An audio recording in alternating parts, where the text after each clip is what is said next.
My name's Katie. I'm here from Wild Earth to tell you a story.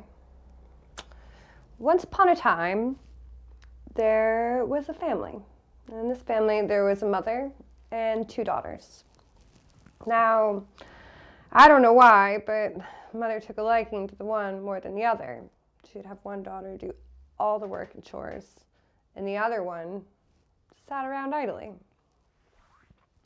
Now, the hard-working, industrious girl, she would often do all of her house chores, and then she would go and sit by the well to do her weaving. It was a little quieter there. She never had to worry about her mother or sister coming down there.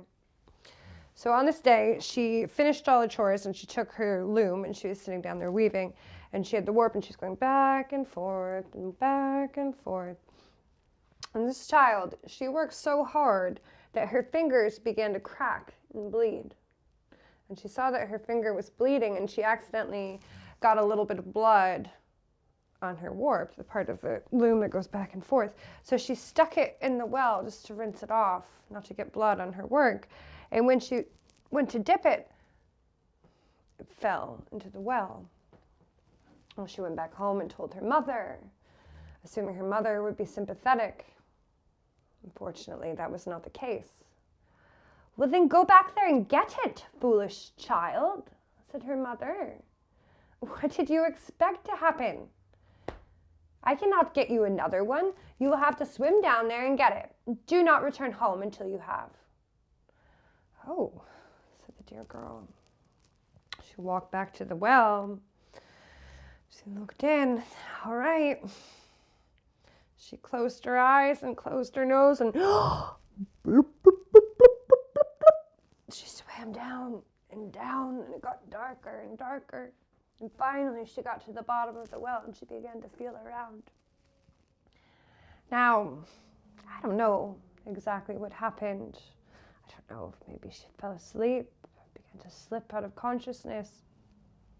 But when she came to, she wasn't by the side of her well anymore. She was in a weird place she'd never been before, and she began to look about and rub her eyes. Where am I? This is so weird.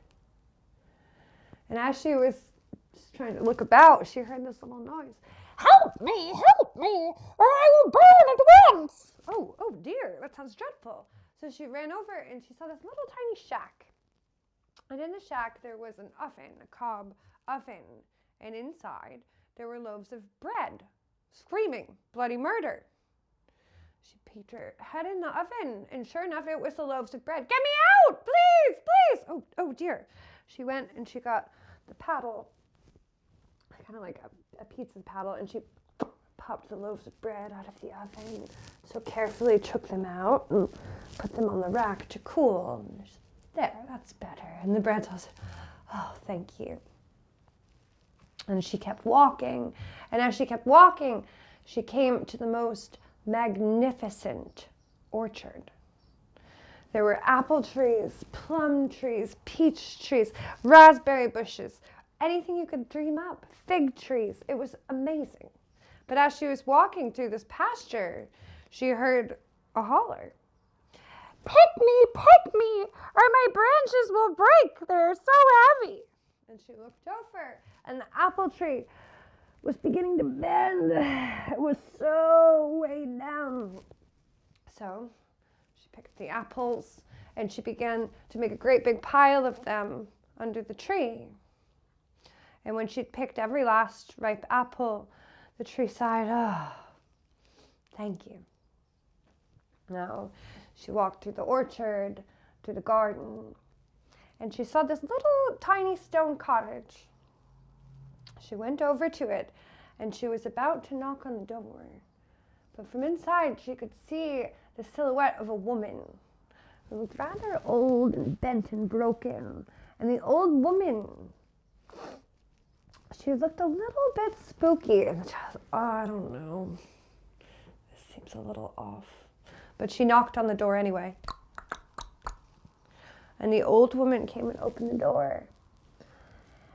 And when the child saw her, she took a big step back in fear. And the old woman said, "Oh, sweet girl, don't be alarmed by my appearance." For she was rather scary looking, and she had these big teeth like a horse. She said, I know my appearance is a little frightening, but I have a good heart. Come on in, dear child. And when the girl went in and she began to look about, she thought, oh, this house is kind of in rough shape. It's rather dusty, cluttered. Looks like it could use a good scrub.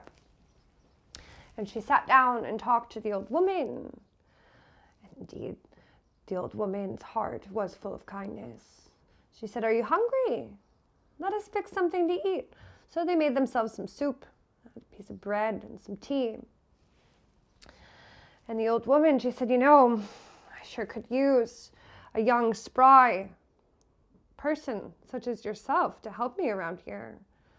The chores are becoming a little much for me. And the girl said, I would love to stay and help you for as long as you'll have me. Very good, said the woman. And she told her all the different chores that needed to happen. You must wake up extra early to start the bread dough, for it has to rise and fall before it can get baked. There's firewood that must get chopped to burn in the oven. The garden must be weeded. But I have one job that is the most important of all. You see, each morning I need you to shake out my feather quilt. Shake it and shake it quite vigorously until the feathers all fly about the room and then gently fall. You see, I am Mother Holly. I am Mother Earth. And when you shake my blanket so, it will make snow fall on the mountains. So the next morning, the child did as she was asked. She woke up with the rooster's crow. She mixed her bread dough. She shook the blankets until the feathers were all about. She gardened until her little knees hurt. She chopped wood until her back was sore. And then she made a lovely supper for the two of them to enjoy. And so it went for quite some time. The days turned to weeks, and the two were rather happy together. They enjoyed their companionship, and the house was spotless. Well, as days wore, one day after supper, the old woman took a look at the child and said, what's the matter? And the girl said, oh, it is nothing really. And the old woman said, remember, I am Mother Holly. You can tell me everything. And the girl said, well, I'm a bit homesick. And I know I shouldn't be, because my mother isn't very kind to me, and neither is my sister, but I still long for my own home and my own people. Ah, said Mother Holly, then it is time for you to return. She said, because you have been so hardworking and industrious, I have a gift for you. But first, let me go fetch something. And she went into her kitchen and got a stool and climbed up on a shelf, and she took the old woman. She said, I have a gift for you. You've been so hardworking and industrious, but first I have to fetch something. And she went into the kitchen, she pulled out a stool, and from the top shelf she took down the warp that the girl had dropped in the well to begin with. And she said, here, this is yours. And the old woman said, now, as you leave the house, walk through the back door. So the girl did as she was told. Warp in hand, she left through the back door. And as she did, it began to rain. But not any regular rain. All of the raindrops were gold, and as they fell on her, they stained her as if they were ink. And soon, from head to toe, she was golden. And what's more, every time she spoke, a gold coin dropped from her mouth. When she got back home, as you can imagine, her mother and her sister were quite happy to see her. And as she walked through the yard, the rooster crowed, "Cock-a-doodle-doo! Your golden girls return to you!" Well, she told them all about what had happened, how she'd fallen in the well after the warp. And the next day, her sister, she attempted the same feats, but she was neither hardworking or industrious. She sat by the well with a loom that was poorly dressed and poorly woven, She didn't have the patience to work until her fingers bled, so she stuck her fingers in some bramble and snagged it on a thorn. And when it bled, she wiped it on the warp and threw it into the well. Down, down, down it went, and after it she went. When she woke up, she too was in a strange place, and she too heard the crying, help me, get me out of here at once, or surely I will burn."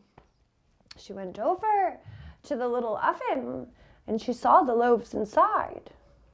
She said, "Take you out and get my beautiful dress all covered in soot? Ha!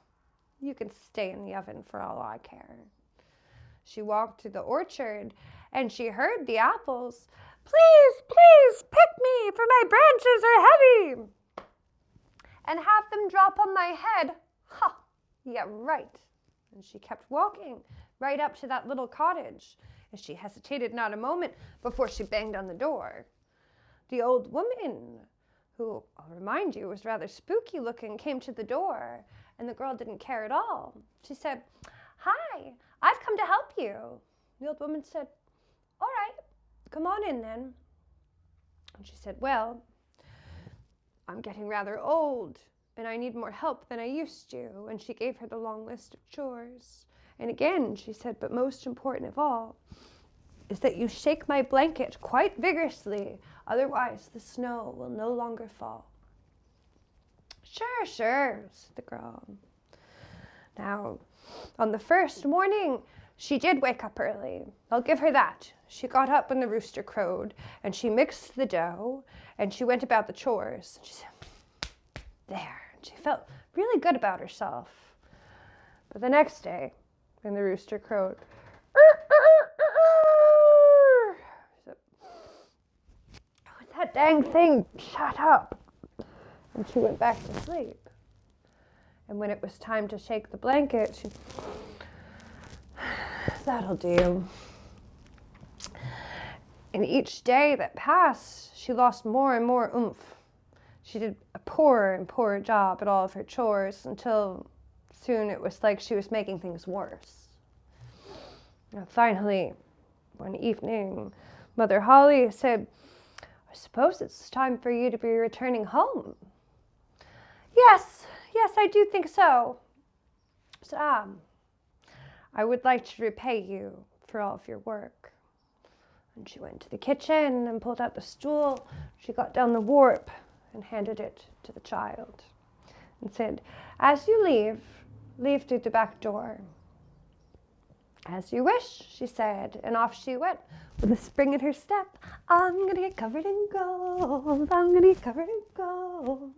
And she opened the door and walked through, and it did begin to rain, but it wasn't gold. No, it wasn't at all. It was pine pitch. That sticky stuff. When you get it on you, it just never, ever comes off, no matter what you do. It began to rain pine pitch, sticking and sticking and sticking. And as she walked closer to her mother's house, the rooster crowed, "Cock-a-doodle-doo! Your pitchy girls return to you." The end. That story was written by the Brothers Grimm. It's called Mother Holle.